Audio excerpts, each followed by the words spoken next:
सबसे पूरे मामले में झगड़े में सबसे बड़ा रहस्य परशुराम बना गया। रसंकल्प और बाकी लोग बार बार यही बात सवाल उठा रहे हैं।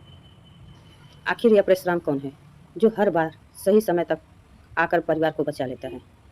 संकल्प के शक जताएगी कि शालिनी का पति शिव प्रसाद देशमुख और यहाँ तक कि चिट्टू भी परशुराम को जानते हैं, लेकिन जानबूझकर सच छिपा रहा है।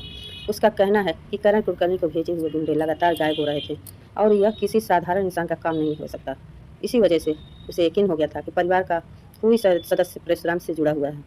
जब बच्चों के सामने राक्षस और किडनैप जैसी बातें होने लगी तब माहौल और खराब हो गया। शालिनी ने गुस्से में आकर अपने काका को घर से निकाल जाने की कही, निकल जाइए हमारे घर से। उसने साफ कहा कि परिवार की इज्जत और बच्चों की मानसिक शांति तुमने ज़्यादा जरूरी है। दूसरी तरफ काका ने धमकी भरे अंदाज में कहा, कबीर का केस वापस ले लेना बहुत बड़ी गलती साबित होगी। करण कुलकर्णी सबको जिंदगी तबाह कर देगा। इससे साफ हो गया कि उस आने वाले समय में करण कुलकर्णी और इस परिवार के बीच टकराव और खतरनाक होने वाला है। अंत में माहौल इतना बिगड़ गया और इस रिश्ते और परिवार की खुशी सब पीछे छूट गया और हर किसी के मन में सिर्फ एक सवाल रह गया, आखिर परशुराम कौन है?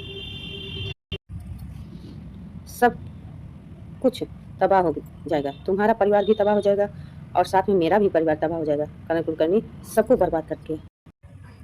काका की धमकियां और करण कुलकर्णी के डर के बीच माहौल पूरी तरह टूट चुका है। हाँ, कबीर के घर वापस न आने की बात सुनकर सबसे मन में निराशा भर गई। शालिनी खुद भी टूटने लगी। उसे लग रहा था कि इस लड़ाई में इंसानियत खत्म हो चुकी है और आम लोगों की ज़िंदगी कोई कीमत नहीं बची। लेकिन उसी समय बच्चों ने मासूमियत से उसे संभालने की कोशिश की। पीहू और बाकी बच्चों को कहा कि ये सब उसके साथ हैं। एक बच्ची ने तो राजकुमार की बात की जो तलवार लेकर राक्षसों से लड़ता।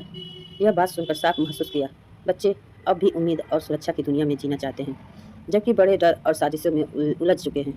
चिट्टू ने माहौल हल्का करने के लिए फिर छोले भटूरे की बात छेड़ दी। ये जानबूझकर शालिनी का ध्यान डर और तनाव से हटाया चाहता है। उसने कहा कि अभी सबसे ज़रूरी बात यह है कि छोले भटूरे कौन बेहतर बनाता है। उसकी कोशिश थी कि परिवार सामान्य महसूस करे और डर बच्चों तक न पहुँचे। लेकिन दूसरी तरफ खतरा अभी भी खत्म नहीं हुआ। जैसे ही शालिनी घर से बाहर निकली, करण कुलकर्णी के लोगों को खबर मिल गई। उन्होंने साफ आदेश दिया, उठा लो। यानी अब कहानी बहुत खतरनाक मोड़ पर पहुंच चुकी है। शालिनी सीधे दुश्मनों के निशाने पर आ गई है और लगता है कि अगला हमला कभी भी हो सकता है।